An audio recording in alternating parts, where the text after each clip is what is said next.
राम राम साथियों, आप सभी का स्वागत है आपके अपने YouTube channel HSC think tank पे। साथियों, इससे पहले वाली क्लास में हमने पेंडुलम के बारे में पढ़ा था। पेंडुलम में हमने पीरियोडिक मोशन जो है उसके बारे में डिटेल से देखा था। पेंडुलम का जो टाइम पीरियड है वो किसके ऊपर डिपेंड करता है, पोल्स पे उसका टाइम पीरियड पे क्या इफेक्ट आने वाला है, इक्वेटर पे क्या इफेक्ट आने वाला है, अर्थ मून पे उसका क्या इफेक्ट रहता है टाइम पीरियड के ऊपर, ये सब हमने देखा था। उसी क्लास को आगे एक्सटेंड करते हुए आज हम पढ़ेंगे सिंपल हार्मोनिक मोशन यानी कि सरल आवर्त गति। साथियों, अगर मोशन को हम कैटेगराइज करें सिंपली तो दो टाइप की होती है, नॉन पीरियोडिक मोशन और periodic motion. Non periodic motion में क्या होता है साथियों, जो एक पर्टिकुलर टाइम इंटरवल के बाद में अपने आप को रिपीट नहीं करती, अपने आप को नहीं दोहराती, उसे हम नॉन पीरियोडिक मोशन बोलते हैं साथियों। जैसे कि मान लो ये कोई ऑब्जेक्ट है, इसके ऊपर कोई फोर्स लग रहा है F और ये कुछ डिस्टेंस पे चला जाता है। इसकी डायरेक्शन जो है कुछ इस प्रकार से है। अगर इस पर हम कंटिन्यू फोर्स अप्लाई करते रहते हैं तो ये वापस लौट के अपने वाली जगह, मतलब इसकी जो इनिशियल जगह थी, स्टार्टिंग पॉइंट था, वहां पर वापस नहीं आएगा। ऐसा ही दूसरा एग्जांपल है, मान लो कि ये कोई गेंद थी और इसको हम पैराबोलिक पैटर्न में फेंकते हैं, तो कुछ टाइम के बाद ये वापस हॉरिजॉन्टल सरफेस पे आके तो गिरेगी, लेकिन इसका जो स्टार्टिंग पॉइंट था और जो फाइनल पॉइंट है वो सेम नहीं है, यानी कि ये नॉन पीरियोडिक मोशन है। ये आपका हो गया लीनियर, ये पैराबोलिक पाथ है। पीरियोडिक मोशन की बात करें साथियों, पिछली क्लास में हमने बहुत अच्छी तरीके से जो पढ़ा है, पेंडुलम जैसे था, ये पीरियोडिक मोशन है, यानी कि एक मीन पोजीशन के अबाउट जो पेंडुलम है ये टू एंड फ्रो मोशन करता रहता है, यानी कुछ समय के बाद, कुछ सेकंड के बाद अपनी जो इनिशियल पोजीशन है उसके ऊपर वापस आ जाता है। दूसरे अगर एग्जांपल की बात करें तो मान लो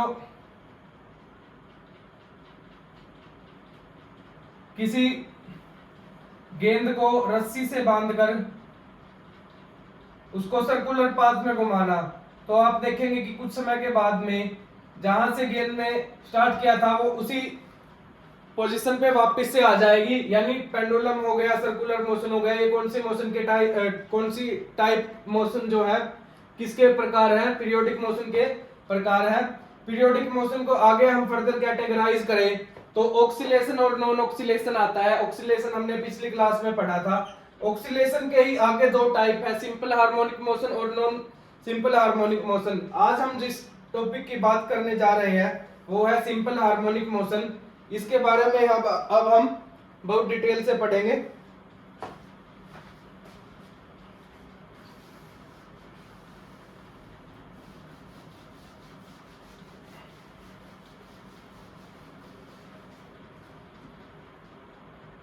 तो शुरू करते हैं सिंपल हार्मोनिक मोशन यानी कि सरल आवर्त गति। इसमें क्या होता है, मान लो ये कोई एक रिजिड सरफेस है और इस पे एक स्प्रिंग लगा हुआ है और इस स्प्रिंग पे कोई W वेट का ऑब्जेक्ट बंधा हुआ है इससे।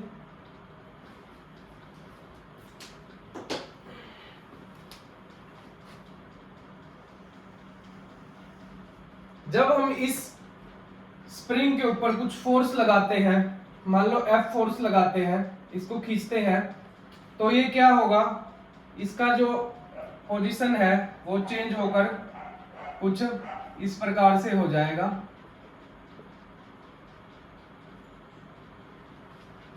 मान लो साथियों ये इसका रेस्ट पोजीशन है और इस पॉइंट को हम मानेंगे या इस पोजीशन को हम मानेंगे मीन पोजीशन, और जो ये पोजीशन है मैक्सिमम जो इसने डिस्प्लेसमेंट दिखाई है, इस पोजीशन को हम बोलेंगे एक्सट्रीम पोजीशन।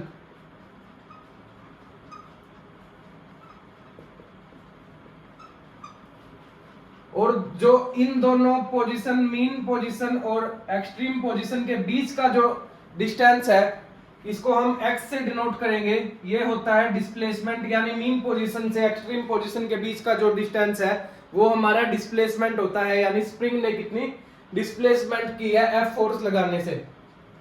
तो साथियों बात करें तो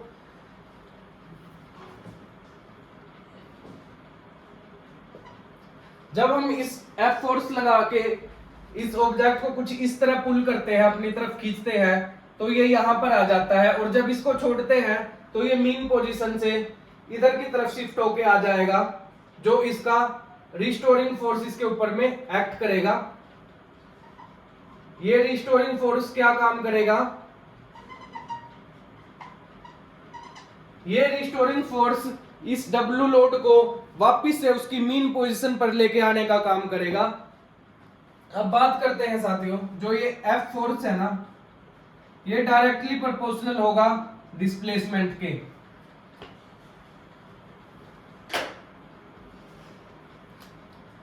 जो हमने फोर्स अप्लाई किया था, W वेट के ऊपर खींचा था, जो पुल किया था, वो डायरेक्टली प्रोपोर्शनल होगा डिस्टेंस की, यानी जितना ज्यादा हम फोर्स लगाएंगे उतनी ज्यादा ये डिस्प्लेसमेंट करेगा, उतनी ज्यादा ये डिस्टेंस कवर करेगा मीन पोजीशन और एक्सट्रीम पोजीशन के बीच में। अगर हम बात करें प्रोपोर्शनलिटी साइन को हटाने की, तो माइनस के इंटू एक्स इसको हम लिख सकते हैं, जो कि के है, ये क्या है अपना स्प्रिंग कांस्टेंट है, जो कि स्प्रिंग के मटेरियल के अकॉर्डिंग फिक्स रहता है। और ये माइनस का निशान इसलिए आया है क्योंकि जो रिस्टोरिंग फोर्स है ना, इसको वापस से अपनी पोजीशन पे लेके आने का काम करेगा। साथियों आप सभी को पता है जो F है यानी कि फोर्स है, वो किसके इक्वल होता है? Mass into acceleration. तो यहाँ F को हम रिप्लेस करेंगे mass into acceleration is equal to minus k into में x। x हमारे यहाँ पर क्या है? डिस्प्लेसमेंट है।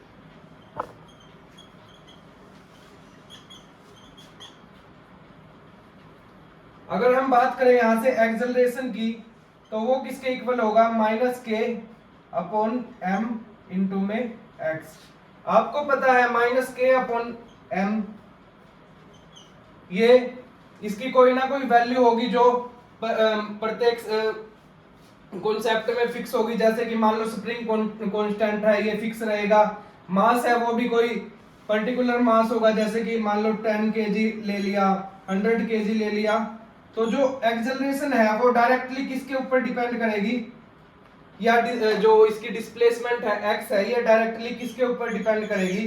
जितना एक्सेलरेशन हम दे रहे हैं वो डायरेक्टली प्रोपोर्शनल किसके होगा? x का। यानी जितना फोर्स हम लगाएंगे उतनी ही डिस्प्लेसमेंट हम प्राप्त करेंगे। तो जो एक्सेलरेशन है वो यहाँ पर डायरेक्टली प्रोपोर्शनल होगी डिस्प्लेसमेंट के, यानी a डायरेक्टली प्रोपोर्शनल है x के, और x यहाँ पर क्या है? मीन पोजीशन और एक्सट्रीम पोजीशन के बीच का डिस्टेंस, जो कि एक फोर्स यानी पुल लगाने के बाद में स्प्रिंग जो है अपना स्प्रिंग पेंडुलम है, वो एक फोर्स लगाने के बाद में जो अपना एम्पलीट्यूड दिखाएगा यानी कि एक्सट्रीम पोजीशन पे जाएगा, वो यहाँ पर x होगा, जिसे हम डिस्प्लेसमेंट बोलेंगे।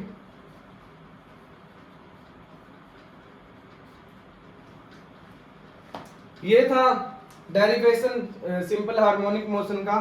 सिंपल हार्मोनिक मोशन से रिलेटेड 2-3 टर्म है जिसको हम डिस्कस करेंगे।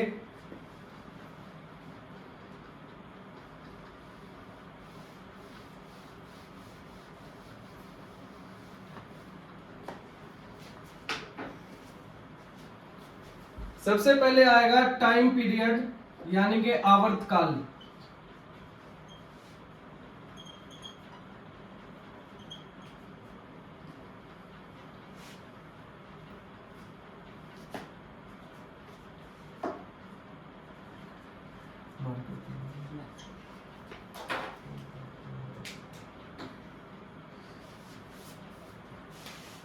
आवर्तकाल क्या होता है?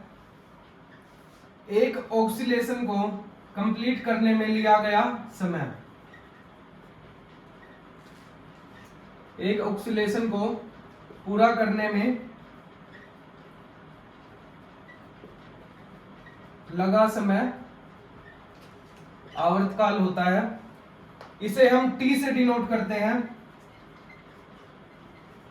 Denoted by T. और इसकी एसआई यूनिट की बात करें तो वो होती है सेकंड। ऐसे ही दूसरी टर्म है फ्रीक्वेंसी यानी आवृत्ति।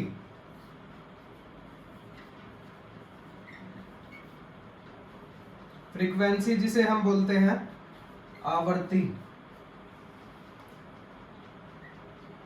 फ्रीक्वेंसी वो होती है एक सेकंड में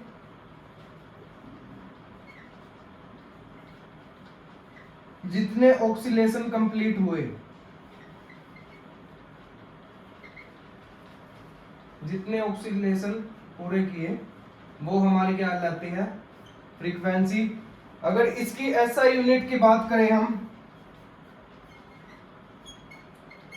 इसकी एसआई यूनिट को बोलते हैं हम हर्ट्ज या सेकंड की पावर -1। अब एक और टर्म है जिसे हम बोलते हैं एम्पलीट्यूड यानी कि आयाम।